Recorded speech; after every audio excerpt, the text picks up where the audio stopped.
joined by our senior congressional reporter, Andrew Desiderio, who's going to co-moderate the editorial portion of the conversation with Senator John Thune, the Republican from South Dakota.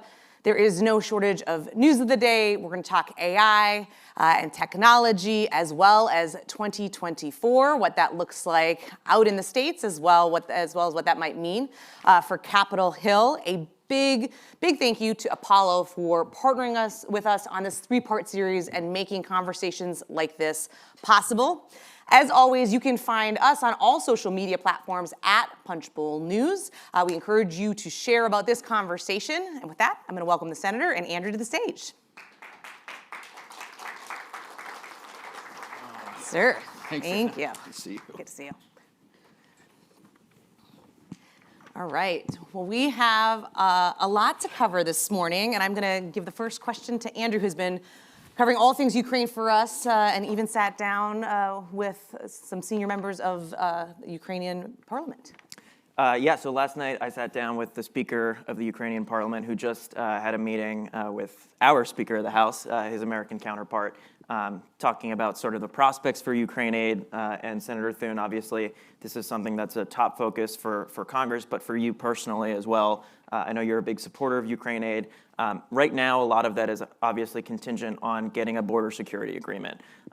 We've seen these discussions, these negotiations go through many different phases over the last couple of weeks. And I'm wondering, can President Zelensky be assured that Congress will act before the end of the year on Ukraine funding, which the White House says is basically a make or break proposition for Ukraine? Right, and I think there's some debate about what the White House, the contention they're making there, Andrew. I think some of you probably saw the New York Times piece yesterday where you had sources within the administration saying that they're good through the first quarter of this next year.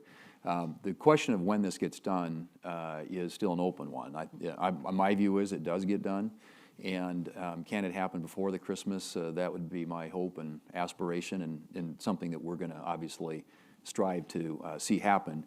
But it's possible, even if the Senate moves, that the House can't get this through across the finish line before the Christmas holiday. But I believe it will get done. The commitment to Ukraine is strong on both sides of the aisle. And I know there's been a lot of discussion about whether or not there's strong support among Republicans, and there's still strong majority support among Republicans. I'll just follow up on that, though. Do you think that it was the right strategy to tie border security and border policy to this Ukraine, Israel, Taiwan bill, especially when you know House Republicans, they're in a very different place, even where you all are in the Senate, on what could actually be part of that border policy? Right. The House Republicans have insisted on H.R. 2. Right. We had a vote on H.R. 2 in the Senate. It lost 46 to 51. It needed 60. So, that's not a realistic outcome. We do believe that there is a strong connection, if you're doing a national security bill, that should include the border. I mean, the number yesterday was over 12,000 people, and we know for a fact that you're starting to apprehend people now who are on the terrorist watch list. So I think it's a very real national security threat, and the administration acknowledged that when they sent the proposal up from the White House. It had 4 components. It was Ukraine, it was Israel, it was Indo-Pacific, and it was the border. I want to shift gears real quick to another interesting news of the day topic, one that we've been covering for a long time, Senator Tuberville's hold of military promotions, which ended for the most part yesterday. I know you and many in leadership and throughout the Republican conference are very relieved that this whole standoff is over. Senator Tuberville has acknowledged that he didn't get anything return for this tactic of holding more than 400 military promotions back as a result of his disagreements over the Pentagon's abortion policy. I asked Senator Tuberville yesterday if he has any regrets over this whole 10-month saga, if you will, and he said 0. And I'm wondering, could this all happen again? Deep pause. Yeah, it is the Senate. Well, I hope it doesn't. And if anything, and many of us who agree with his ultimate objective, we think the Pentagon was wrong in instituting that policy in the first place. But in my view, you always want to be able to pick the hills that you fight on. And that was a bad hill, obviously, because you are penalizing people who, active duty military personnel and their families, who had nothing to do with that policy. So I'm glad it's over, and we routinely have individual senators who will hold a person, an individual, a general, or a couple of generals on some issue. In many cases, it's a home state issue. But a blanket hold like that, no. And I hope that we don't see that again, and I hope he doesn't decide to go down that path again. Military promotions were once viewed as untouchable, as we wrote this morning, and Right. I think the fear is that the precedent has been set and that this could be used again. But take your point. Yeah. So, well, you're right, and one of the things I was glad we didn't end up doing is, there was a movement which I think ultimately could have happened had he not yesterday did what he did, and that is to change the rules. Right. And that would create a new precedent. I just think that you want to preserve the institution of the Senate, the powers and that individual senators have. Obviously, that's what makes it distinct from the House in many ways. But I do believe that something like this is, to me, is a bridge too far. One last news of the day question. We're going to get to AI and technology, but we're all excited. We're going to be headed home. There's not that kind of Christmas deadline of funding, which we so often have here in Washington. But instead, we're now moving to both a January and February deadline. A lot of things aren't going to get resolved before the end of the year. What's your relationship like with the new speaker? How fearful are you that we might just be hurtling towards another government shutdown? We'll see. As you said, the good news in all this for all of you is you're going to have a nice Christmas holiday. The bad news is your New Year's could stink. But I think that you got a mid-January and then a February too. Right. The expectation is that the House is going to be able to transact individual appropriation bills or minibuses or some way get into conference with us. But that, of course, starts with creating top-line numbers, 302As, which we don't have yet. And the numbers are going to be, so he's going to have to make some hard decisions, let's put it that way. Yeah. And I think, it's what he can get through the House and whether or not, in terms of how many Republican votes he can get for any individual appropriations bill that he moves, that's kind of, I think, how this thing ultimately is going to land. It's going to be what he can get done. My fear is that we can't transact individual bills and then we end up with a CR till the end of the year, which is a really bad outcome, particularly for defense. And have you had much interaction with him? Not much. I've met him a few times, but don't know him well. Okay. Our staffs work closely, but yeah. I want to shift gears a little bit to AI and tech policy, an area in which you have been very active, Senator Thune. You gave a speech recently sort of outlining a new bill you have on AI with Senator Amy Klobuchar, Democrat from Minnesota. You said that AI can no longer be regulated by executive order and that Congress needs to start taking the lead on this very important issue. Your legislation focuses on two specific areas of AI, transparency as well as the establishment of oversight mechanisms at the federal government level. Can you talk a little bit about this effort, this legislation with Senator Klobuchar, and sort of the prospects here for the next year or so on it? Right, and it's a bipartisan bill, so Senator Klobuchar and I both serve on the Senate Commerce Committee, which is the committee of jurisdiction, or at least we designed the bill to make it the committee of jurisdiction. And then we got 4 other members of the committee. And most of the things that I've done, and I chaired that committee for 4 years, we try to do on a bipartisan basis, and we got a lot of good legislative victories and outcomes as a result of that.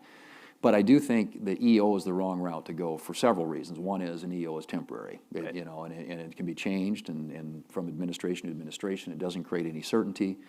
I think, if absent federal action, you'll get a lot of states going into that space, and then you'll have all kinds of, state laws or regulations that folks have to comply with.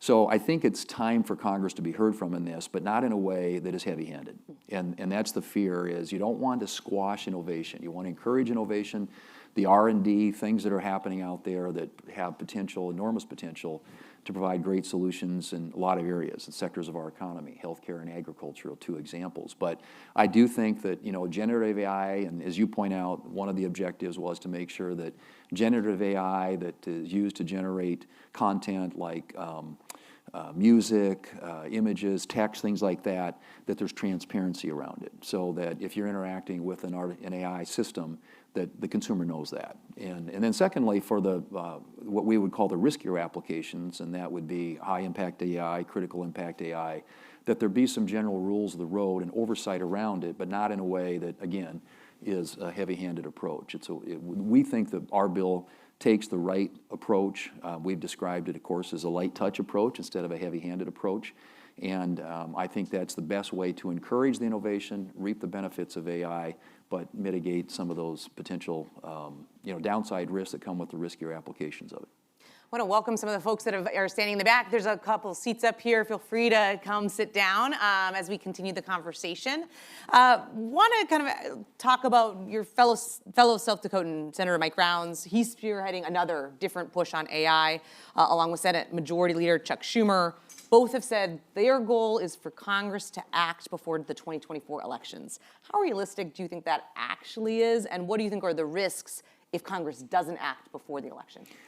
I think Congress needs to act, which is why we introduced a bill, and that our bill was based upon literally months of conversations, research, talking to subject matter experts, stakeholders, think tanks, business community, and based on their feedback, we came up with this approach. But my colleague from South Dakota and Senator Schumer have been working aggressively to inform and educate members, and with, I think, an ultimate goal of moving something. Our bill isn't a comprehensive bill. It wasn't designed to be that, and we do think it's foundational, and it could be built upon if people have other ideas, and so we're certainly open to those suggestions. But from a timing standpoint, I think we need to start moving into this space because it is rapidly evolving in a way that, in my view, requires more transparency, more accountability. I want to shift gears once more to the Restrict Act, a piece of legislation that you introduced earlier this year with Senate Intelligence Committee Chairman Mark Warner, Democrat from Virginia. This would set up basically a federal process for evaluating potential risks to national security stemming from foreign tech platforms. You guys introduced this bill as there was a really furor on the Hill about TikTok after the CEO testified before the House. A lot of that has since died down. There were some UC efforts on the Senate floor trying to sort of ban TikTok outright in the United States, otherwise restrict it, hence the name, the Restrict Act. And the White House has endorsed your piece of legislation, the Restrict Act. I'm wondering what are the next steps for legislation like this, and do you worry that this issue has sort of just faded from the public consciousness in the wake of that testimony from the TikTok CEO? It has, I think, I would say, at least in the near term, there isn't as much attention on it. TikTok, there are 150 million users in this country, and we believe that we ought to be able to do something before 150 million people sign up if it's an application or a tech platform that creates a national security risk. And so the Restrict Act was, again, designed to create a rules-based, risk-based approach to dealing with some of these technologies that are put forward by foreign adversaries. And, in my view, it basically codified a Trump EO, which was found unconstitutional. And there have been several attempts to ban TikTok that have been found unconstitutional, including most recently in the state of Montana. And I think that's the challenge you face if you ban one particular, specific platform and don't have an approach. The one that we came up with, we think, makes the most sense. And it shouldn't apply just to today's platform. It ought to apply in the future as well. There's going to be another tech platform put forward by some foreign adversary, and everybody's going to get up in arms about it. And I think we ought to have a process in place, again, light touch approach that really helps mitigate the risks, and if necessary, ban. I mean, that could be the ultimate outcome of that, but in a minimum, have a way of reviewing these and determining whether or not they represent a national security risk. I want to zoom out a little bit before we get to 2024 on one other policy issue, the economy and taxes. The Trump tax cuts will expire in 2025. You've got deep experience when it comes to taxes and tax reforms. You all might not know that Senator Thune served as a tax staffer during the Reagan tax reform debate. I learned that in researching these questions. Very good. So tell us, do you think Republicans can extend the Trump tax cuts given the terrible fiscal condition of the federal government? I think there will be, I think that there will be an attempt at some point. And again, probably a lot of this depends on the election. If you get a Republican president, Republican Congress, when we did the 2017 Tax Cuts and Jobs Act, it was done under reconciliation. But if in fact you were going, in fact we had a discussion about this yesterday, the Senate Finance Committee among Republicans, there are some that expire prior and some that are currently phasing down, and do we need to extend those? And so there's a conversation going on around that right now. But in this Congress, at least, that would have to be a bipartisan, it'd have to be at 60, meaning you'd have to figure out a way to get the Democrats on board with it, none of whom supported the 2017 law. So I think those are open questions. My view is that tax policy, and our two goals in the 2017 Tax Act were to lower rates and to accelerate cost recovery to create incentives to invest, and I think it worked. Because you want to get growth, and pro-growth tax policy matters when it comes to people making decisions about where they're going to invest capital. And so if you want to get an economy that's growing at 3 or 4%, which makes a huge difference in deficits, you have to deal with tax policy in a way that creates those incentives. So I think that we got a lot of it right. It wasn't perfect, but clearly as we think about the future, and what we're going to deal with in terms of, you pointed out, deficits and debt, which I think is a huge issue. We've got to figure out ways to restrain spending, slow the rate of growth, particularly in the mandatory side of the budget, which neither presidential candidate, or at least the leading ones, want to talk about. And then we've got to have pro-growth policies that create growth in the economy, which creates and generates more revenue. I think those are the two things that we need to tie our policies around if we want to get ahead of deficit and debt. And there was some talk of maybe an extenders package, but that seems... Well, I mean, it depends a little bit on, there is some talk around it. The House's Ways and Means Committee is looking at it, and there are discussions in the Senate. Yeah. But I think if it happens, and this was one of the conversations we had yesterday, what's that number, and is it realistic? Mm-hmm. And what does the Democrat get in exchange for getting, bonus depreciation or interest deductibility or R&D expensing back? Child tax credits, part of that conversation? That's what they would want. They'd want a CTC, some kind of an extension, and it would have to be dialable, obviously. Yeah. Okay. 2024, which I know you love talking about, Senator Thune. Just to lay out a few facts here. You won re-election last year.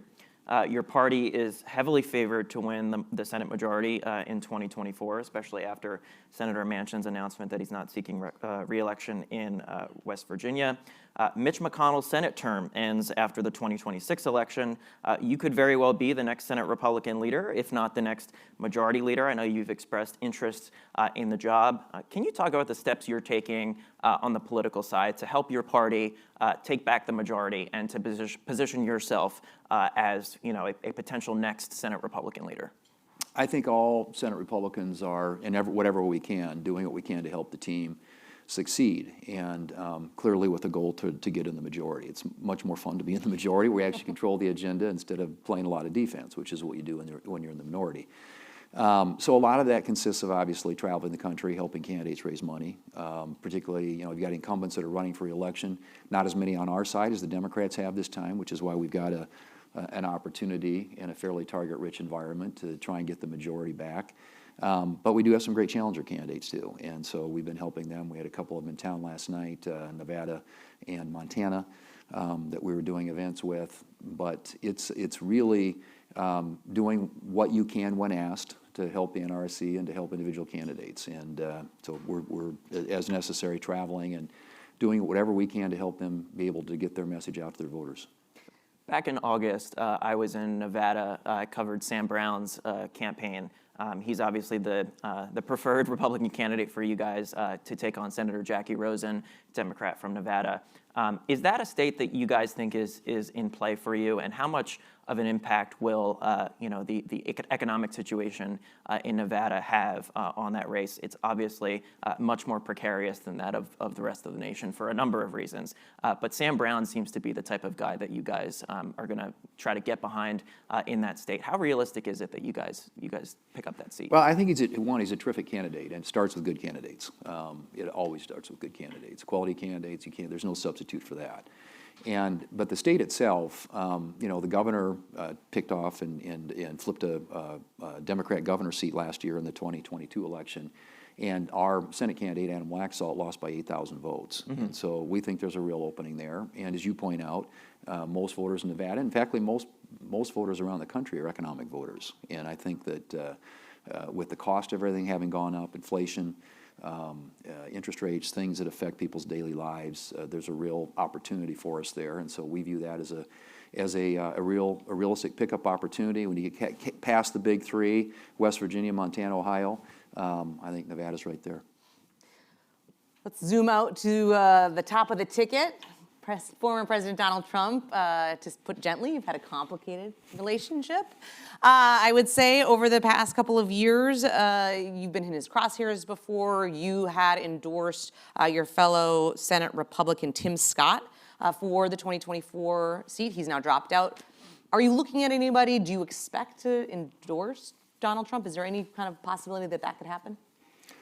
I'm going to let the process play out. There's another debate tonight.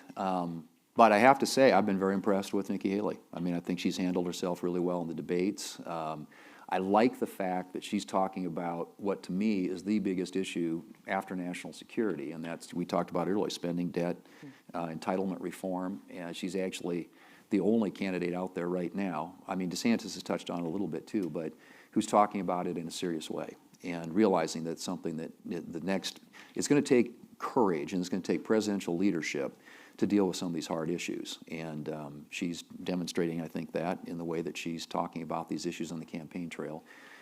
So we'll see. I mean, it's in my view, it's still an open race. I spent a lot of time in Iowa in previous presidential cycles campaigning for candidates, particularly in the western part of Iowa, which is borders South Dakota. And it's a state that takes this process very seriously, as does New Hampshire and South Carolina. So I think we'll see what happens. Obviously, former President Trump has a commanding lead at the moment, but it's like a game. That's why you play them. Are you going to be in Iowa before the caucus? Well, I don't have plans at the moment. I feel like your phone's going to start blowing up. Hey, we need you here. Senator Thune, on that point again, obviously you mentioned this, but former President Trump is way in the lead right now in the polls, and he's got the most endorsements in Congress. I know endorsements aren't everything, but the expectation at this point is that Donald Trump is going to be the Republican presidential nominee, barring some sort of unforeseen event. For those of you who are Trump skeptical, to put it lightly, how realistic do you think it is that someone like a Nikki Haley, as you mentioned, or a Ron DeSantis, or anyone else in the field can actually overtake Donald Trump for the Republican presidential nomination? And what would it take on their part to actually do that? I think, clearly you have to have somebody who is viewed, at least by the electorate, to be capable of having the most difficult job in the country. And I think, too, a lot of people will say, and you'll hear this when they do interviews with people in these early states, that I really like the Trump policies. Well, I think you get the Trump policies, at least a lot of them, economic policies, national security. Well, his national security portfolio is a little different than probably some of the other candidates running. But I think you've got other people who, on the issues that most people care about, would be really good. I think a lot of it will come down to, and President Trump has an incredibly loyal base, we all know that. But there are voters out there who I think the fatigue and the exhaustion factor is starting to sink in. And they understand that there's a lot of chaos and drama that comes with that candidacy, and maybe looking for an alternative. So I think you have to present a viable alternative, figure out a way not to tick off or alienate a lot of those Trump voters, because he attracted a lot of people to our party that didn't traditionally vote Republican.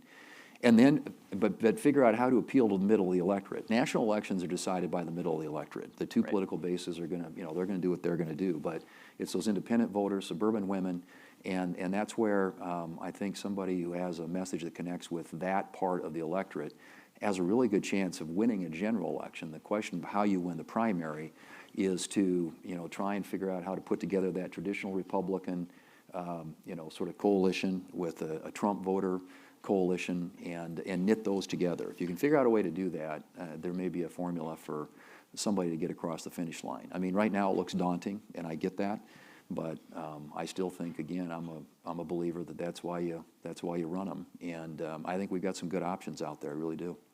Last question, if Trump is elected, could you work with him? Well, we will work with whomever the voters of this country select. And certainly it did in the past. As you point out, I worked closely on the 2017 tax law. We moved a lot of judges in his first term as president. So we will do as necessary what the voters asked us to do. All right, we're going to leave it there. Senator Thune, thank you so much for this, Thanks, this Anna. morning. Thanks, Andrew. Thank you, Andrew. All right. Thanks, Senator. Let you guys head out. All right. Thanks, so appreciate much. it. Yep, All right. absolutely. Now I am going to welcome John Zito, a partner and deputy CIO of credit at Apollo, for a fireside chat. John, thank you so much. Thanks for having me. Yes, you are responsible for overseeing the investment activities for the first $450 billion credit platform. You're also a voting member of the firm's credit investment committees and chair of the large credit investment committee. Just reading up on your bio. Given that purview and that expertise, set the stage for us about what exactly is private credit. Well, clearly it's not as exciting as what Thune had to say, right? So It's hard to compete with the number 2 Republican. I hear in the you. Senate, I hear you. know? And by the way, I think the press makes private credit sound much more exciting than it is. I think it's a actually pretty boring asset class. So Stick around for it. We're going to make it as exciting as possible. No, I mean, like, it's you read about it as if it's something very exciting. This is providing loans to companies like AT&T and InBev. You know, these are investment grade. Think about anything that sits on a bank balance sheet or an insurance company balance sheet that really is super long duration, lending money to companies that have $200 billion market caps in some cases. This is not, I can only speak for what we do at Apollo, but it's generally tends to be middle of the road, safe lending at very large scale. So we're just, for those of you that don't know Apollo, we're a $650 billion asset manager. A vast majority of our investors are retirees and pension funds, and $500 billion of the $650 billion is actually is just our lending business, our credit business, which I oversee. So there's a lot of kind of consternation in the venture world, probably much riskier than what you're doing, right, in terms of money and kind of making those investments. It sounds like the types of companies you mentioned AT&T, InBev. Talk a little bit more about that. So these sounds like they're pretty mature actual kind of companies that you're mostly investing in. Yeah, so this is everything from corporate lending like AT&T. AT&T has $140 billion of debt. Historically, all of that debt was coming from a bank or from a bond that was syndicated to investors. As there's been more volatility within the banking system, naturally you would think they want to diversify their funding sources. When things get volatile, they want to make sure they don't only have one avenue to get access to capital. They want to build a new plant. They want to do some M&A. They want to do something that's growth oriented that may not be as traditional, or they want to just have a different funding source that they can call. It's not just one call. We've created products and avenues for them to actually have super long duration committed capital, which matches with our retirees, right? A lot of our retirees are taking a 10, 20-year view. A vast majority of what we do is write annuities and guaranteed income for them, and then we invest that capital on a very long duration partnership approach with many of these companies. So it's not, again, there's a lot of cynicism right now about private credit, that it's systemic, that it's opaque. When you go down the list of what it is, typically it's actually going from a levered balance sheet to a delevered balance sheet. When we invest it, we're investing it dollar for dollar with the retiree's capital typically. And then from how opaque it is, we disclose all our positions to everybody, and all the companies are companies, a lot of the companies are companies you all know pretty well. So it's not just corporate lending too, it's mortgages, it's commercial lending, it's a lot of things that are going on day to day that are really powering most of the local economy and broader economy as well. So it's not just corporate, it's also asset backed by many different things that probably you all touch. You don't realize it's coming from us, right. but it's coming from us through companies that actually, it doesn't say Apollo, but they're funded by our balance sheet usually. Well, talk about that. So you said, why would a company go to a private credit or an institution that's doing private credit versus a bank? Or do they go to both? Is it not just either or? Well, just like anything else, it's about, they're going to go to the lowest cost for them. Right. I mean, and at the end of the day, as the regulatory environment has changed for the banks, the cost of capital effectively has gone up to provide loans. When you have to hold more capital, if you were 30 times levered and now you're 12 times levered, you're going to have to hold more capital, which in fact is going to cost a higher cost. We many times are probably the best provider of that capital because we can take a longer approach. We have very sticky investors that again are taking a much longer term approach versus if you look at a deposit or something, that's more transitory at times. So we can lean in with respect to making a long duration commitment, and so they'll come with us. So if it's a consumer, they're probably going to be rate specific, but also so if it's a company, if we're willing to give somebody capital for 15 years and someone else is only willing to give it for 5 years, they can plan their business better. They can anticipate their future spending. So they'll go with us just because of the duration of the capital. So we were talking with Senator Thune about the economy, taxes. There's a lot of focus here in Washington, always about the job market, job growth here in Washington, especially on the campaign trail. How do you kind of view some of the opportunities around onshoring or kind of that practice of taking some of these companies that had been overseas and moving them back to the U.S.? Yeah, so you may have heard of the company. It was part of the CHIPS Act called Wolfspeed, which is one of the largest semiconductor companies in the world, and in the U.S., they effectively have over 50% market share in providing chips to energy transition and to electric vehicles. The company went out and needed to raise several $billion to finance their new plant, both in New York and North Carolina. And the cost of capital, whether it was preferred or equity, it was very high. So they came to us to give them a loan. It was, again, sub 10%, to provide several billion of capital for them to grow all these facilities. We're doing a lot of that. We've put out over $30 billion of sustainable capital in more debt form, whether it's powering solar or wind projects or Wolfspeed providing capital for factories. A lot of the onshoring, there's equity capital that's needed, but there's also debt capital that's needed. And we're typically the lower cost debt capital provider. For lots of new projects, you just don't hear our name around it. A lot of times, Wolfspeed was one where you heard our name about it, but a lot of times you don't see our name around it. I want to dig deeper on two things you kind of have touched upon. First being that private capital goes beyond just corporate lending. You talked about households, mortgages. That's not something I think that most people put those two things together. Talk about that a little bit. Yeah, so we've invested $9 billion ourselves into other companies that actually are Apollo's capital, but actually are originating loans like mortgages and commercial loans and auto loans. And we provide that capital. The company, MidCap, which is a Bethesda-based middle market lending company, that's actually backed by Apollo, but it's known as MidCap in the region. So there's 4,000 employees out there originating those loans every day to just the general economy. And we take those loans, we typically pool them, and then we put them on our balance sheet. So think about our business as retiree wants a fixed guarantee for the next 10 years. We write them annuity at 5%, and then we write a series of loans that are very safe, low loan to value, like a mortgage, at 6.5%, and that's really our business. I think people hear Apollo and private credit, and they think it's private equity first, and then they think about our other businesses, but we're actually generally down the middle of the fairway, matched funding with regular way loans, consumer and corporate, and matched with effectively retirees. And on the capital side of things, it sounds like it's a lot of retiree capital, pensions, things like that? That's effectively all of our capital. Right, okay.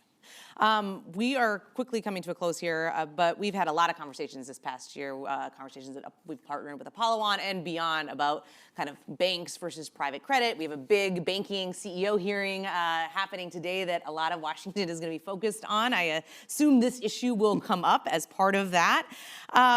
Are we focusing on the right question here, or what should we be focusing on? Maybe private credit versus banks. Is there something else that we're missing? Yeah, on all those transactions I talked about, the banks made a big advisory fee actually. So it's a really unique thing where I felt like up until the last couple months, I felt like the things with the banks were actually getting way better, and we were kind of matching what was they own the client, they control the client for a series of services, and we had capital that matched the long duration needs of their client, and they would take a fee, they wouldn't hold the asset on balance sheet. Clearly. There's been lots of talks of trying to get the banks versus us. I actually felt like we were working really well together, and frankly, our capital is going to help deleverage the system. It's an offtake for some of the risk. Right. A lot of things that happened with Dodd-Frank over 10 years ago now was to get the banks in a safer position, and I think that's worked. Right? There's less leverage in the system. There's less, and what's happening now is you're finding investors, retirees, matching with the loans in the right pools of capital. And so it's regulatory choice. I think it's happening naturally. I don't think we're competing with the banks. I think we're just another outlet to effectively make the overall system much safer and easier. And frankly, I think that it provides consumers and everybody else another option for capital, right? So they're going to have access to capital, and it provides corporates another option for capital when, there will inevitably be another cycle, there'll be problems, and you'll say, okay, we don't want to be solely focused on one place for capital. We want to have a diverse pool of access to capital.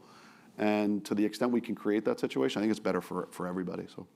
All right, last question. You're here from New York. We're obviously a bunch of DC folks in the audience, staffers, advocates, people that are interested in all of these issues.